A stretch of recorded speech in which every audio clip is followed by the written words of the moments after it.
Greetings, future fossils. Welcome to another episode of the show that explores our place in time. This week's episode is a special recording I made on tour in Australia back in February at Earth Frequency Festival, hanging out with my good friend Simon Yugler of TravelAlchemy.com. Really cool guy. And I'm glad to have him on the show because as far as historical context is concerned and leaving artifacts of possible significance to future digital archaeologists, then having a conversation about the nature of travel at this particular moment in human evolution is a subject of great curiosity. There's that wonderful Louis C.K. rant on Conan O'Brien about how we complain about flight delays, but 100 years ago, it would have taken us weeks to get across the country, or months, and it would have been a whole different group of people by the time you get there. Births and deaths, etc. You know, this notion of the collapse of time and space, and how in another few decades, it'll probably only take us hours to get from one side of the planet to another. It'll certainly seem a lot quicker to get from place to place as our internet connection speeds get faster and we're able to project ourselves into other environments digitally a lot more believably than we currently do. To the extent that we consider telepresence a form of astral projection, that we consider the movement of data through fiber optic cable to be the movement of the extended self into the World Wide Web, then questions of travel will remain of primary importance, even as we find that we're able to go anywhere we want virtually from the safety of our own Wally couches or whatever. Also, and critically, there's no rolling back the collision of cultures and societies that occurs as the inevitable consequence of our accelerating transportation technologies. So in this massive mix-up of human traditions and perspectives, a new sense of who we are to one another, a sense of how to relate to strangers, is becoming more and more critical. We're all being asked to level up and become planetary cosmopolitan citizens now. So what does that look like? Well, luckily, Simon, as a travel guide, has already chewed this philosophical sandwich for us, and it's with great pleasure that I welcome him onto the show. But first, a reminder to new listeners that Future Fossils has a Facebook group if you'd like to join our discussion. And if you'd like to support Future Fossils and our project to create a digital time capsule for the conveyance of wisdom across generations and help cement our reputation as good ancestors, then take a look at patreon.com/Michael Garfield, where I have set up a whole bunch of fun rewards for people who give some small amount, $2, $5 a month, to the podcast. People like Rasha Ponciel. Thank you, Rasha, for supporting Future Fossils. If you can't support it monetarily, that's fine. I'm super glad that you're listening to the show. Please tell your friends, subscribe on iTunes or Stitcher or Google Play or whatever it is that you enjoy. So, with that, let's move sideways through the time crystal back to February 2017, when I am in Queensland, Australia, having an awesome conversation with Simon Yugler at Earth Frequency Festival. Dee-doo-doo, dee-doo-doo.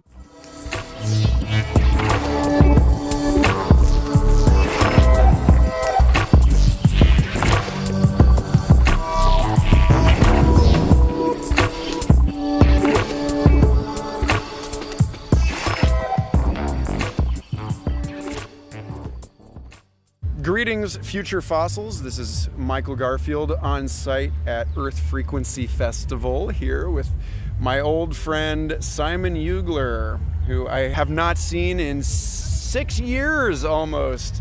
And he has totally transformed since our last encounter and is now out there in the world kicking ass and having adventures. And it just seemed totally appropriate to get him on the show because of the fabulous work that he is doing in the world and the relevance of his work to the bigger picture of the transformations we are undergoing as a species.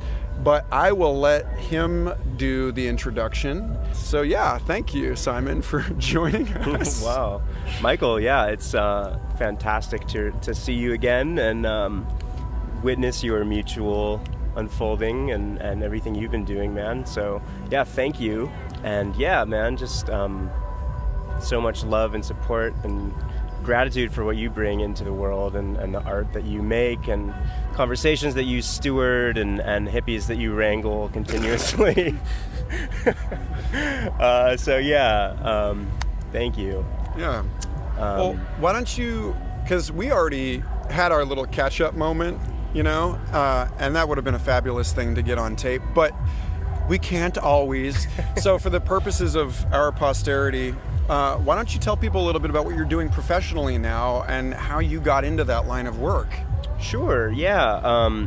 So for the past roughly 2 years, year and a half, really kind of in the thick of it, been leading experiential education journeys abroad all over the world for young adults. So primarily 18 to 23-year-olds. Working with organizations like National Geographic and an organization based in Portland called Carpe Diem Education, primarily doing service-based learning, adventure learning. It's kind of put in the catch-all phrase of experiential education. But yeah, I mean, I guess at this point I've led programs in 9 different countries and worked with a total of about 56 students just in this year alone. And yeah, I've taken my students to places in East Africa, to South America, to the South Pacific, visiting indigenous communities, visiting permaculture sites, visiting adventure hotspots like the Great Barrier Reef or safaris. So kind of a mixture of things. You know, there's always a social give back sort of service aspect to these trips, and there's always a spirituality, self-growth, self-discovery aspect. And really, if I'm going to be really honest about what I'm inspired about with this work and what I see the purpose of this work to be and where I see this work going is initiation. So I've been a facilitator of initiatory experiences for young adults who unwittingly get themselves entrusted to me for 3 months at a time, and I'll guide them through the journeys of becoming a human being. Yeah, one of the things I liked that you said the other night is having to express to these people that you're not their parents, that you're not their school teacher, that you occupy a unique role in their lives that doesn't necessarily resemble the kind of templates for authority that they've encountered in the past, and that you get to discover with them this new sense of relationship. And so it's interesting to me that you're not just saying this is how it's going to be, but that you're actually involving them in a process of mutual discovery about the kind of initiatory relationship that they're going to have with you. So yeah, I'm curious to hear you say a little bit more about that and about the challenges and the opportunities of working outside of the admittedly very limited spectrum of predefined social encounters and relationships that's necessary in some respects in order to have a legitimate liminality for initiation.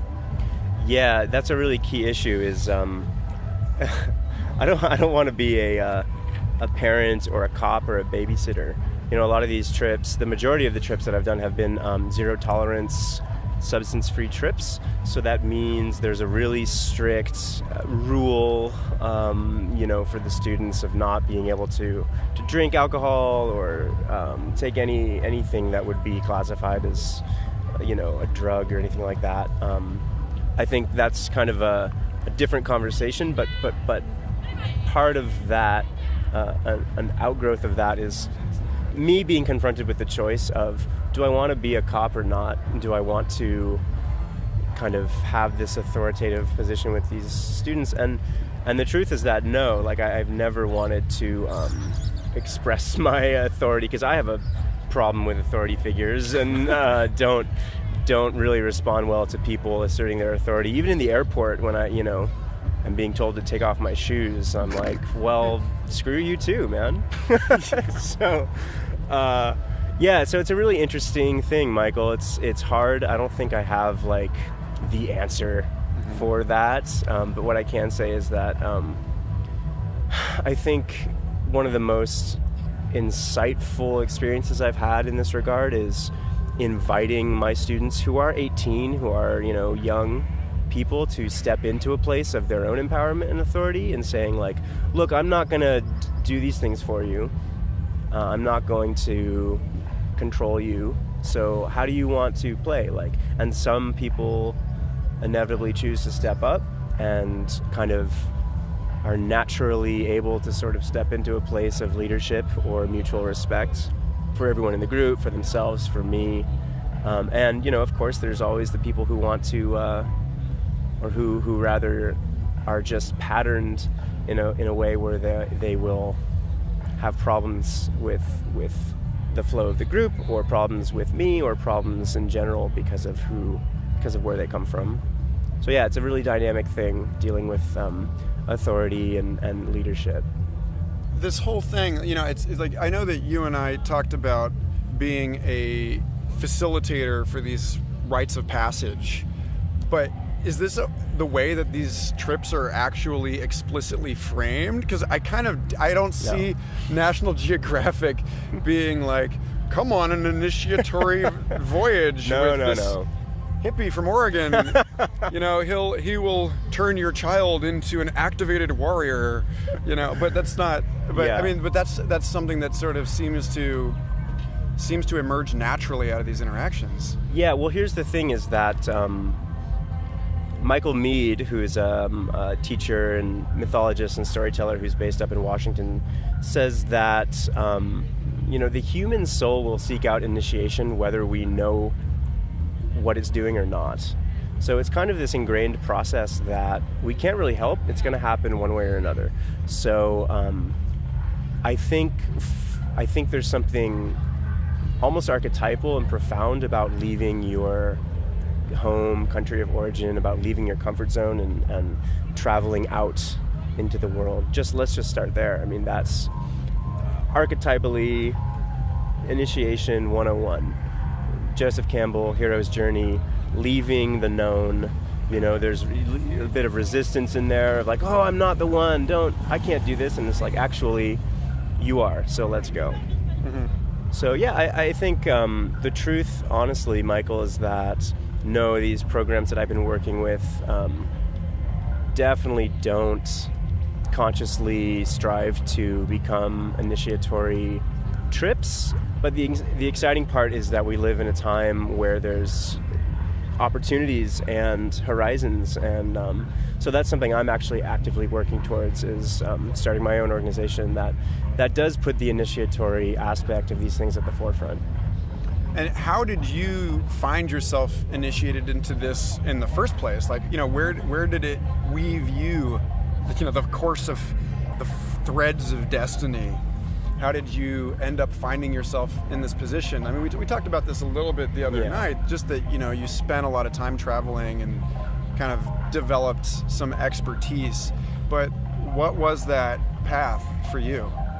Yeah, well, interesting that we are here in Australia recording this at Earth Frequency Festival, because I can basically trace the trajectory of my life.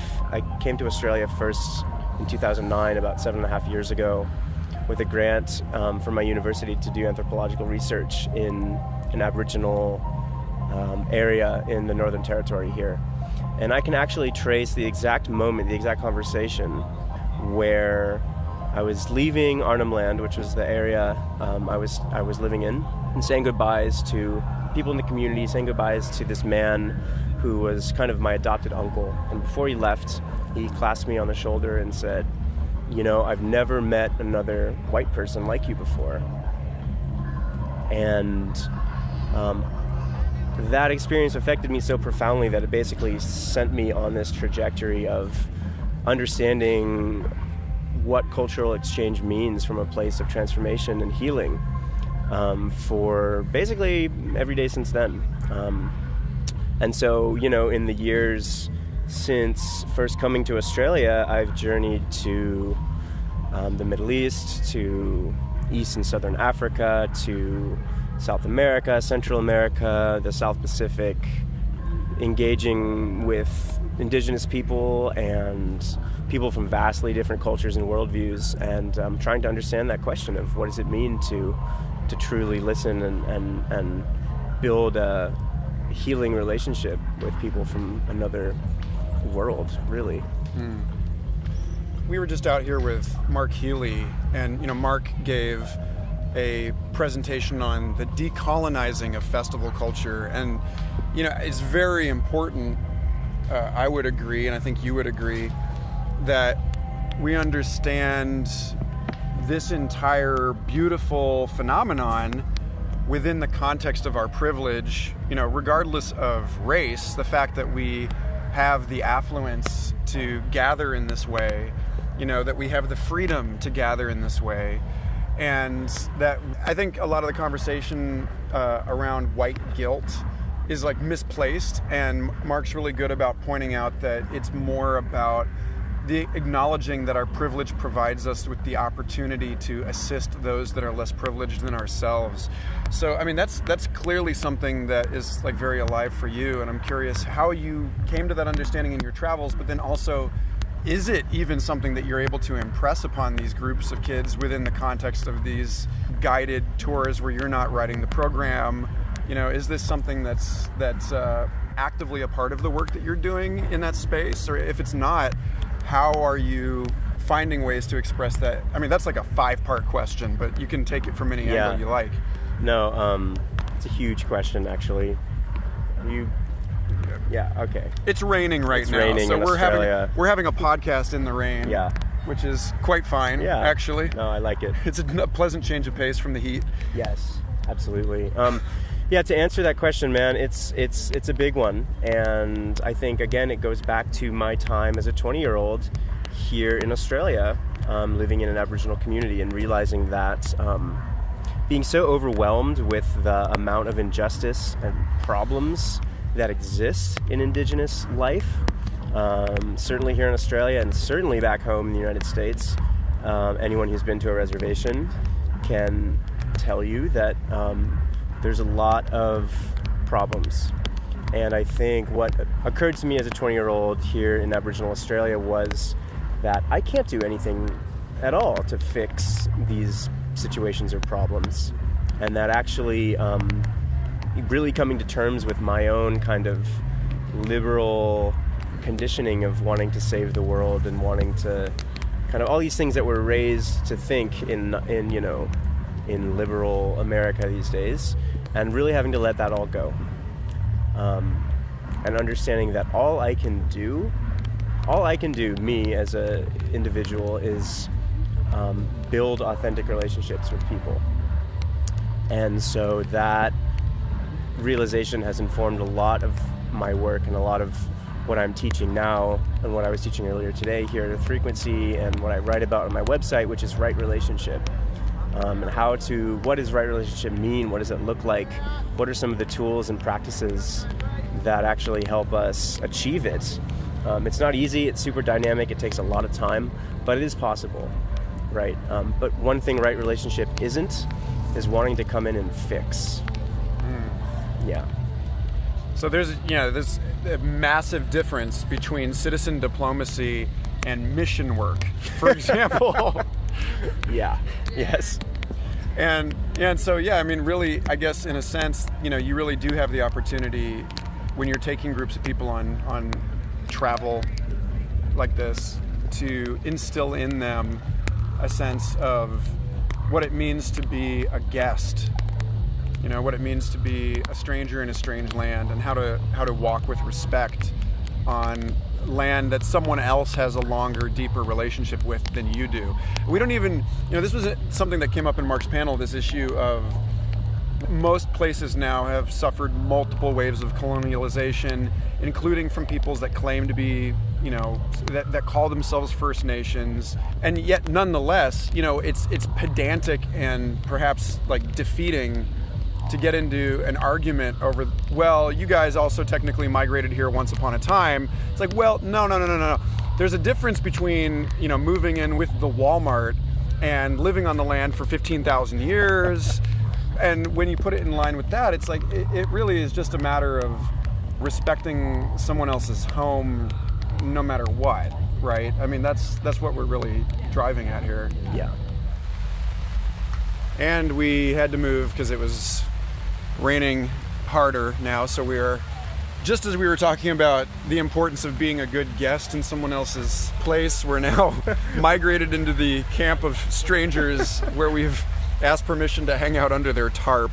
So at any rate, yeah, we don't have to like stay on this particular issue of your work, but I am fascinated by this issue of citizen diplomacy, especially in an era where in general it seems easier than it's ever been to travel, and yet the intermingling of cultures that travel facilitates creates all sorts of issues of cultural appropriation and people not realizing that they're treading over the invisible lines, and how it is that we can live together when we really are all coming from such different cultural contexts, and how can we do this in a way that is respectful, and is there even a template that works across the world and across all of these different intercultural exchanges for how to engage one another respectfully?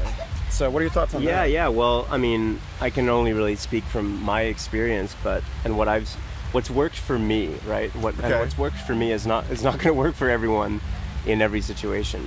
But that statement of, I've never met a white person like you before, or being in places like the Middle East where there's so much tension between governments and local populations, especially with people from the United States, showing up and actually making genuine relationships with people, I believe is a profoundly significant and important thing to do. And I've had experiences of people saying, I've never met an American like you before. And yeah, what I teach in my workshops and talks, and I've written about also is basically what I am, calling the 5 tools or principles of right relationship. Okay. These are tools that I have seen work miracles for me in my life, and have talked about with my students abroad traveling. And so I can go through them real quickly. And the first one is offerings of respect, which is basically, in many Native American traditions, especially the Northwest Coast, there's a huge culture of gifting. Lewis Hyde has this incredible book called The Gift, which I know, his work. Basically, gift giving is kind of this massively metaphorical action we can do, which signifies that we're not here to take. It's kind of this putting your intention out there and saying, I'm not here to continue the extractionist colonial history. I'm actually, I want to give. So whatever that is, a skill, a material object. A lot of people have a lot of problems around money and things, but I think giving money is a perfectly appropriate thing to give when you're visiting someone's land or home or property or whatever it is. And if you don't have any of that, there's plenty of skills that we all possess as people from the first world, let's say, going to a place that is developing or yet to be developed, where we have these skills in technology, in understanding things like, even creating a Facebook profile, helping someone do that. And if we don't feel like we have anything to give, which I doubt, we can give the gift of silence, which is the second principle in this kind of 5-principle framework. Basically, shut up and listen. Show up in a good way, and sit down and really just be quiet and really try to embody a honorable silence, which I think is increasingly difficult for people in our culture to do. But really just sit there and things will happen. And ask if you feel it's appropriate to ask questions. but really be prepared to listen. The third principle here is know your history, know the stories of the land, do as much research as you can about where you're going, where you are even. Learning the indigenous names of the mountains and rivers and plants of your area can make a huge impact if you want to engage with, say, indigenous people from your area, or if you want to go somewhere else in the world, another country. Learn as much indigenous or native language as you can, even if it's a colonial language like Spanish that is the lingua franca today. Like, if you're going to go to South America, learn Spanish, or try and attempt to speak it, even though it's uncomfortable. It's like leaving that comfort zone of what's convenient for you, but actually it really goes a long way. Even if you just try and fumble and fail, people really appreciate it. Except maybe in France, right? Except in France, of course, right. So don't try that in France. Right, so that was actually number 4, which is love of language. Nelson Mandela said, when you speak to a man in a language he understands, you speak to his head. But when you speak to a man in his own language, you speak to his heart. So it's really that sense of honoring the mystery that is language. There's tons of incredible resources and teachers out there that talk about language. I'm sure, Michael, you can talk about just as many as I can think of. But The Spell of the Sensuous is one of my favorite books of all time by David Abram, which is about language and indigenous consciousness. Highly, highly recommended. And then the 5th principle of right relationship is sharing from the heart, which basically just means be vulnerable and be real and be authentic. Share where you come from, share about your family, share about the kind of music you like. Cook your own comfort food for people in a cross-cultural context. Share the intimate moments, these moments of humanity that really make us what we are as a species, food, music, stories, family, like connect on that level. It's not just about what can I learn from you, it's really sharing what it means to be a human. So I've had this thought before. I heard somewhere that with a tourist, you can tell the difference between a tourist and a local by the fact that the tourists are looking up. That typically when you get used to a place, then you sort of forget the architecture and you no longer walk through a landscape with this sense of novelty and wonder, and you kind of get stuck in that human cultural layer at eye level, where you're just interacting with the people around you. And so I've always, at first, because my father worked in the travel industry for many, many years, and I never really liked the idea of tourism in the sense of it being exactly what you're talking about here as extractive. Get in a bus and go look at this thing and then take a bunch of pictures. Take your picture because the million pictures online aren't good enough. You Right. definitely need to remember that. Buy a keychain, go stay in a fancy hotel. And yet, when I heard this thing about tourists looking up and it being this sense of awe, that it's about an injection of wonder and curiosity into a person's life, it really changed the way that I think about the things that motivate people to travel in the first place. And it softened my sense of this sort of resistance to being considered a tourist, even when I am one, even when I obviously am one. And, more generally, when I'm speaking and I'm trying to encourage and reawaken a sense of wonder in people about their own lives, I'm reminded of Rolf Potts. I don't know if his fantastic travel writing and his book Vagabonding, a guide to the uncommon art of long-term world travel, in which he says that, after you've been out on the road, or, whatever you want to call it, when you've been out in the world for months or years at a time and you come back to your hometown and you're transformed and your sight has transformed and you are now a traveler and you see your home with new eyes. And it became this thing that he warns his readers about. He says, you are likely to feel like an alien in your own place, but it's actually an opportunity to embrace the familiarity of what was once your daily life, with this fresh curiosity and awe, and approach wherever you might be. In his case, I think it was Kansas, with a sense of this tourists looking up, being like, wow, look at this place, this is bizarre, what is the history here, how come I never really thought about that when I was here?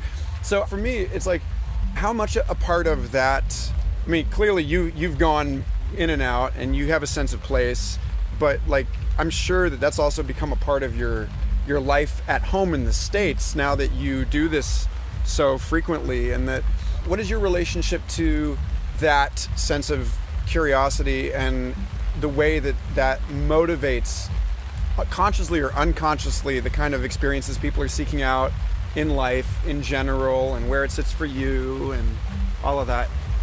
Yeah, absolutely. Well, there's plenty of cliche quotes available online about travel, but I think my favorite cliche quote about travel is from the legendary Arab explorer Ibn Battuta, who said that travel will leave you speechless and then turn you into a storyteller, which I've found to be infinitely true.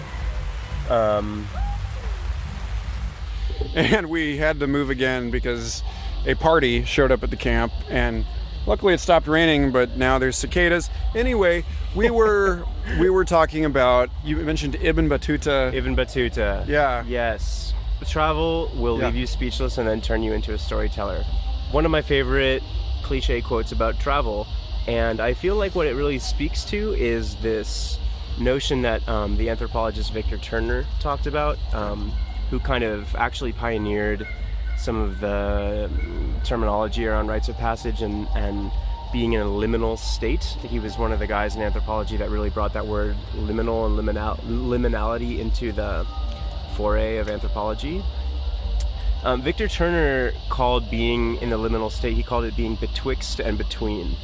So this is kind of this state of having your foot in two different worlds, of really no longer fully being you and being something else that you are yet to discover. So it's really describing the initiatory state. And initiate means to start, so once you start on the initiatory path, it just continues for your whole life. And eventually part of that is initiating others. But yeah, I mean, to answer the question, Michael, it's really like, I think the answer is like, we can choose to tell whatever kind of stories we want these days, because we're all creators of story. The internet and social media has made it so that we can each really take an active role in crafting the stories and crafting the sort of narratives that we want to be putting out into the world. We can share content about how the world is burning down and imploding, or we can share content about how the world is actually being created, and we can play a part in that. Yeah, on that note, actually, something that's been coming up for me listening to you speak is the sense in which we're living through something like a planetary initiation right now, that in the sense that we're discovering our adulthood as a species, we're moving from, if you look over the last few hundred years, moving from very local and traditionally oriented cultures to very global, or at least post-national and future or vision oriented. It seems to be the general shift, as it seems that our change around the world is accelerating. The emphasis is, in part on conserving what traditions we have, but in light of this shift in emphasis and attention to the future. And specifically this shift from a state of stability to a state of, if you want to call it stability, it's like a gyroscopic stability. It's like things are moving so fast that you have to find your center and just spin fast enough to keep up. And then you end up being the eye of the storm. And so, this notion of liminality seems to really speak to where we are as a species, but not even necessarily temporarily, but like moving into a state of sort of permanent liminality.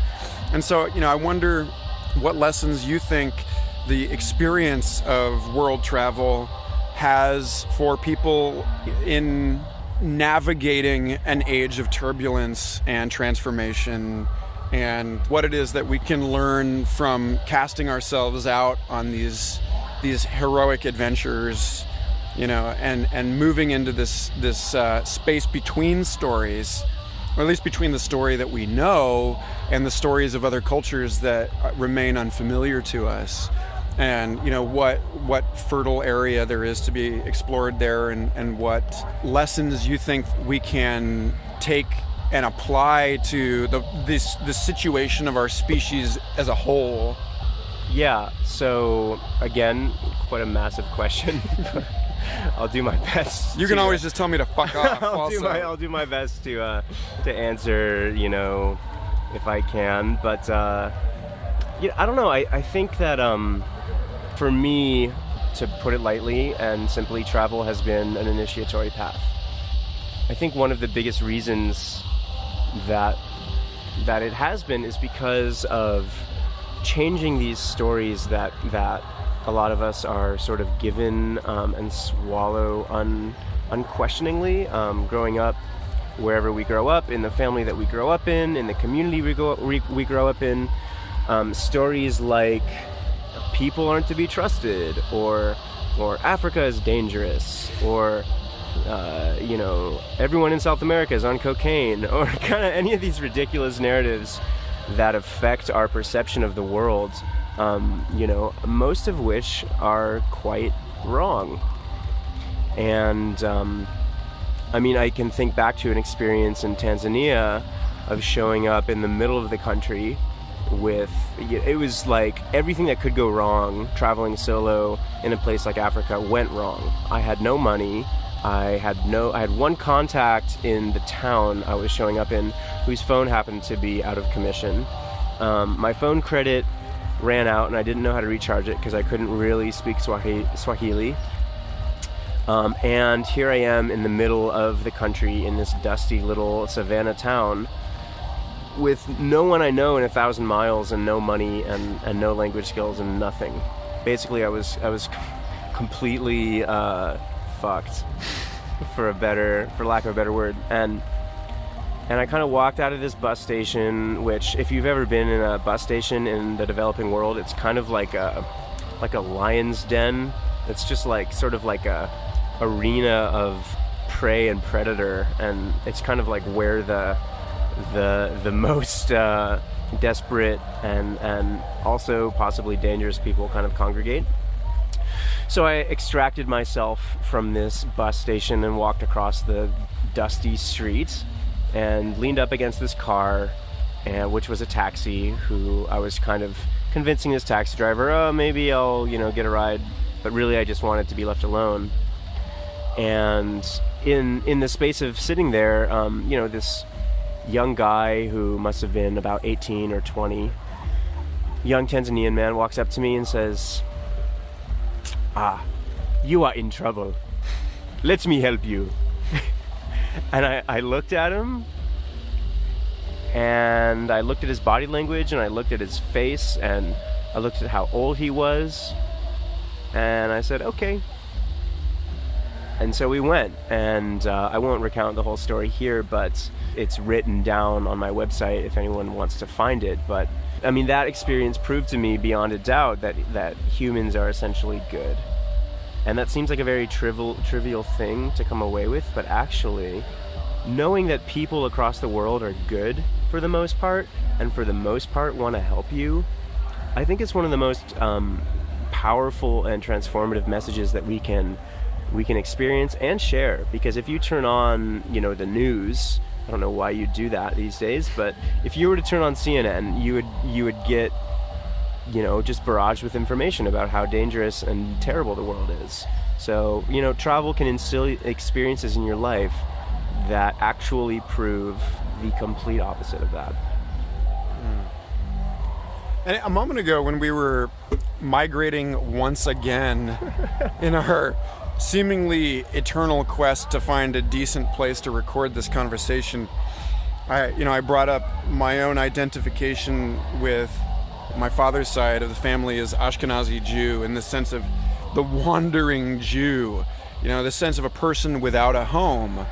And, to a lot of people listening to this show, I imagine, there's a sense of rootlessness, because in America anyway, the trend is to leave home and establish something in a place where you don't really have any connections and develop a new community somewhere else. And then in general also, that may be the residue of being a culture of immigrants that have come from all over the world, and or people that were displaced by colonial cultures.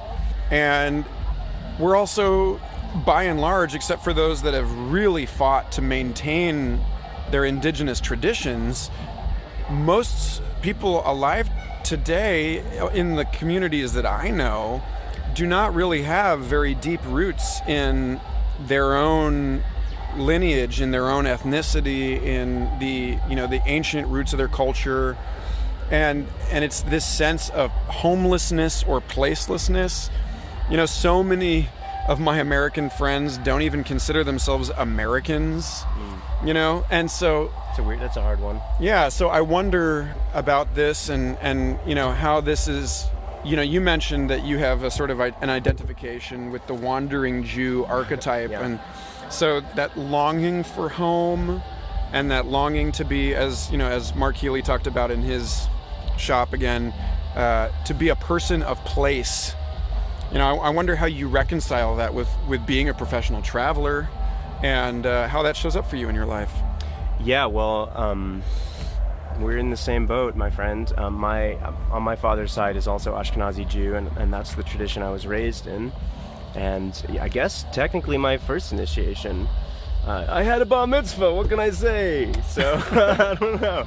I really do resonate with that. And I think when I was first kind of starting to walk this path, I read a book called The Songlines by Bruce Chatwin, which, if you've never read it, I highly recommend it. One of the best travel writers I think that's ever lived, Bruce Chatwin. And in that book, it's actually a story of coming to Australia and connecting with Aboriginal culture. So I was reading it as I was embarking on my own journey to do just that. And kind of throughout it, he kind of diverges from the storyline and goes into these sort of philosophical wanderings, and he talks a lot about the tradition of wandering and the traditions of all of the nomads and wanderers in the world. And that word nomad has been really kind of appropriated or reclaimed, or sort of, a lot of different communities have taken it and ran with it. And to be honest, I've actually never felt a profound uprootedness. I think primarily because of various things like my childhood and my upbringing, and coming from a place that I still identify strongly with, which is Oregon. But at the same time, let's examine what that word nomad actually refers to. So this kind of idea that certain, indigenous tribes, let's say the Australian Aboriginal people or the Tuareg of the Sahara, were these kind of rootless wanderers who really had no possession of land or territory. That is actually not true. Aboriginal people had a profound connection to the land and would migrate seasonally according to what food was available and where they were mythologically and sociologically allowed to inhabit. That's the songline matrix, which is a whole nother conversation. The Tuareg were merchants and traders who had their festivals and their gatherings throughout, the Sahara region in West Africa. So they would return to these places of significance for things like festivals, for gatherings, for family events like marriages and rites of passage. So I don't know, for me in my life, it's kind of been this cycle of leaving and returning. And in the process, my sort of wanderings have created these little slices of home and community that I've discovered or been welcomed into along the way. And I think that's, really similar to, the story of the wandering Jew, of kind of being welcomed into places in various times of need, and kind of this quest for finally feeling at home. Well, I guess there's a yet another condition. You've got tourism, you've got nomadism, and then among others, I would suggest we can include refugee status.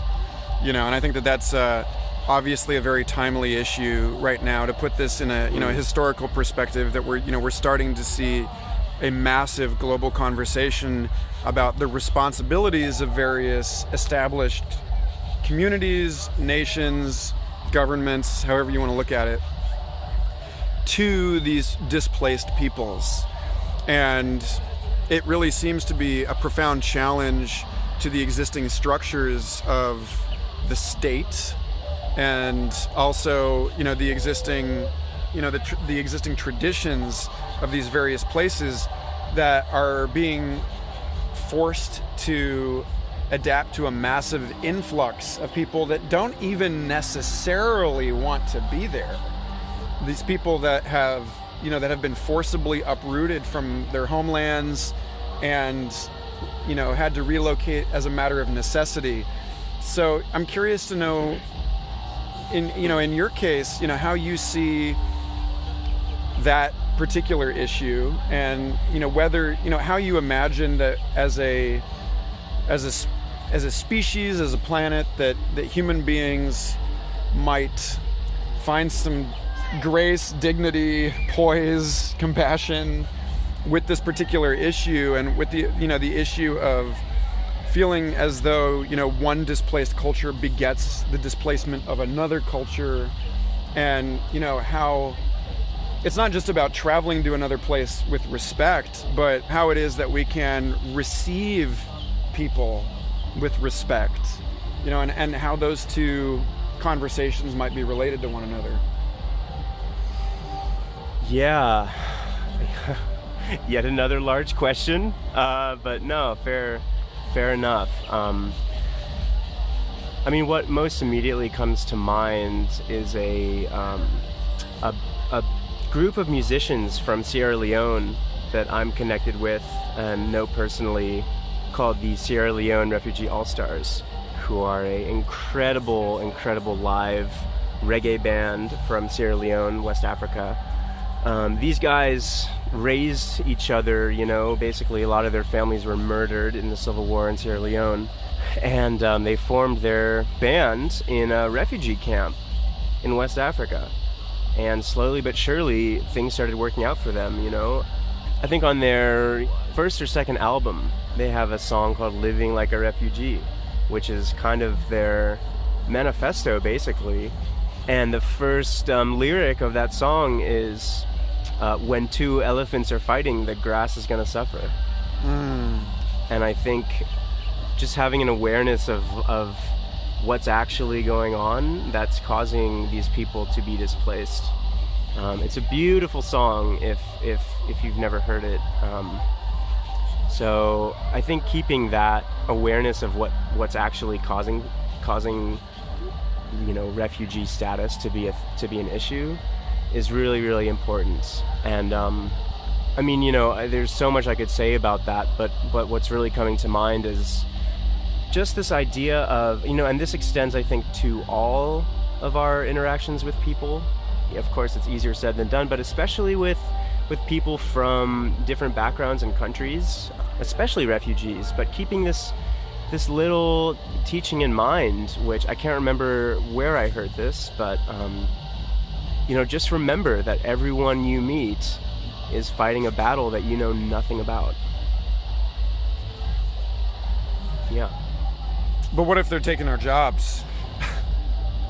Well, we're gonna have to create new ones for ourselves. Empower ourselves to do what it is that we're each here on this earth to do. And I know it's a very privileged thing to say, but it's the entrepreneurial spirit. It's the hungry immigrant mentality, to quote this guy named David Dang Vu, who I heard speak in Thailand a few weeks ago. He's an online entrepreneur who's crushing it. This guy's like 30 years old, first generation Vietnamese immigrant whose parents came to the United States after the Vietnam War and basically grew up in a family-run sweatshop, to use his own words, where they didn't have enough. And he saw the kids playing with Game Boys growing up in the US and asked his mom, why can't I have one of those? And she said, not enough. We don't have enough money.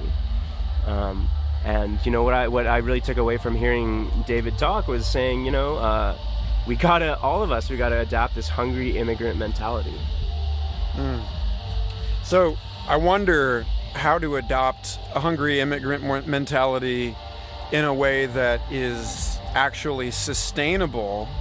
So much of the conversation around the entrepreneurial attitude is about identifying new niches that we can exploit, new resources that we can extract.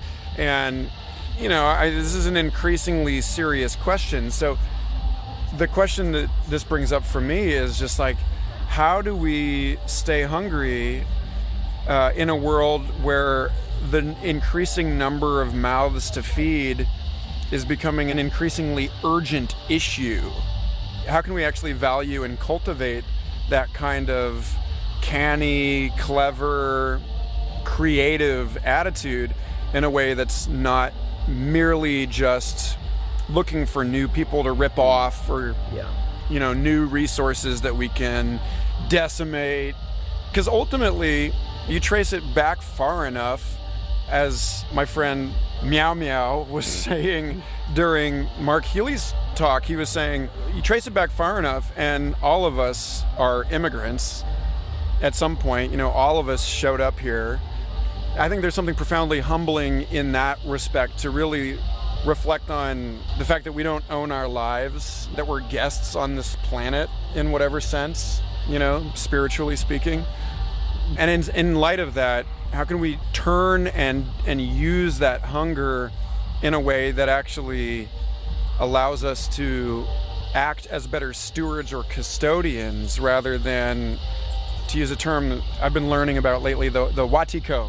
This hungry, yes, malevolent spirit that causes people to just consume endlessly, that's so evident in our current climate of predatory capitalism. Yeah, absolutely. The Wetiko is real. Paul Levy, who's a teacher who lives in Portland, wrote an incredible book on Wetiko, and it's a known condition from indigenous cultures around the world of this sort of malicious, demonic spirit that infects people's psyche. I can't really claim to know too much about how to dispel that, but what I can say is just to speak to entrepreneurialism and kind of how to continue to do good work and how to stay hungry, as you said, but not ravenous.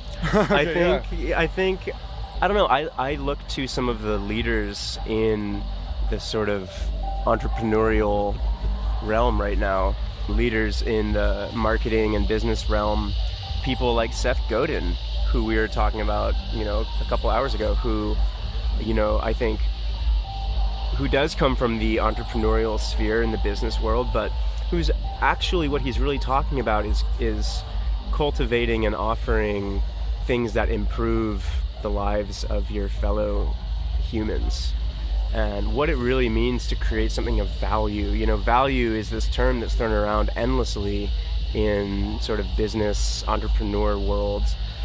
And I think people like Seth Godin really have a enlightened view of what is valuable.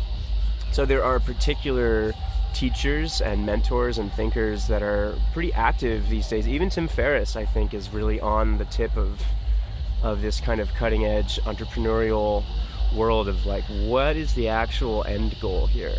So I can't claim to be a expert by any means in those realms, but I think people like Seth Godin, Tim Ferriss, Chris Guillebeau is a guy in Portland who has some really interesting writing about entrepreneurialism. He wrote the $100 Startup and has an event in Portland every summer called the World Domination Summits.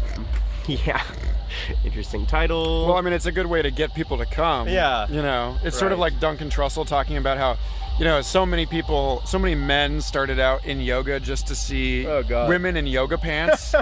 and then they learn that there's like a spiritual dimension, and then that's actually that they were This sort actually of works. They were actually tricked into a life of spiritual practice by yoga ass. Yeah. You know, so yeah, it's like Just get him through the door. yeah, just get them in, you know, with talk of world domination, and then we'll teach them how to be responsible.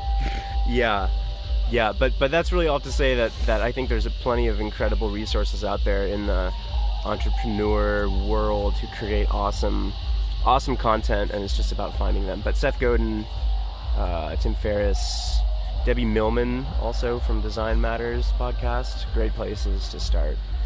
Right on. So, what are you working on now? Now, I mean, like, obviously at this very moment, you're sitting on a cooler talking about entrepreneurial stuff. But what's ahead for you on the horizon? Well, you know, I had the pleasure of giving my workshop here at Earth Frequency called The Alchemy of Travel, which is basically, you know, a lot of what we've been talking about today. So that was really exciting. I have a coaching practice I'm just launching now and just getting off the ground of working with people who, you know, want to go on an initiatory journey, whether if that's traveling abroad out in the world or staying at home and doing something here, but kind of stewarding people through that process, you know, no matter what age they are. I think it's something we all need in our lives. So yeah, I'm working on that. Writing, of course, always trying to write more. And yeah, I am just, as of very recently, in the beginning stages of starting to build an organization to facilitate experiential learning, international education, and initiatory experiences. Well, to take a step back then and to look at your work in the context of what you've inherited and what you will leave behind as a legacy after you're gone, I'm curious to know what questions you might have for the unborn future listeners of this podcast, or like what messages you may wish to leave for them. That's a two-parter. In whichever order you care to answer, what would you say to people of the future, and then what would you ask? Jeez. Just go in there, huh? Okay. You can sit there silently Yeah, for 30 seconds and I'll edit it out. Yeah, let's edit it out. All right, so that's a big question, and I'm going to answer it with another question and poem. It's 3:23 in the morning, and I'm awake because my great-great-grandchildren won't let me sleep. My great-great-grandchildren ask me in dreams, "What did you do while the planet was plundered? What did you do when the earth was unraveling? Surely you did something when the seasons started failing, as the mammals, reptiles, birds were all dying? Did you fill the streets with protest when democracy was stolen? What did you do once you knew?" And that's a poem by who? And that is a poem called The Hieroglyphic Stairway by Drew Dillinger. And that's all I got. A fine injunction, sir. A fine injunction. So, I guess we can end it there. Where can people find you and your work and sign on to follow you on a crazy adventure? Indeed. Well, you can find me on my website called Travel Alchemy. You can type that into the Google machine and it'll pop up as numero uno, or you can just write it in manually, old-fashioned internet style, travel-alchemy.com. You can do the Instagram thing if you do that. I like to do that at travel_alchemy. And if you go to my website and join my email list, you will get a free, beautifully designed PDF, which is actually my published article from the book Re-Inhabiting the Village, which is essentially my Alchemy of Travel workshop in a narrative text form.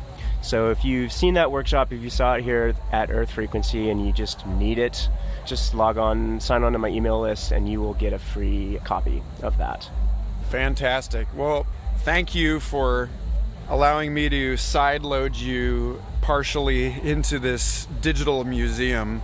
And may this one day be inscribed on a quartz tablet and survive the next gamma burst that wipes out all life on this planet, to be eventually discovered by whatever evolves to replace us. One can only hope. One can only hope. It's been great, man. Thanks a lot for being on the podcast, Simon Yugler. Yes, Michael. Thank you very much, man. Much love to you, my friend. Travel safe. Adios. Thanks so much for listening. I hope you enjoyed that conversation. Be sure to subscribe to Future Fossils and leave us a review. It really helps us get these conversations into the ears of other people who will appreciate and benefit from them. If you'd like to support the podcast, you can do that at patreon.com/Michael Garfield. Be good to yourselves and have a beautiful century.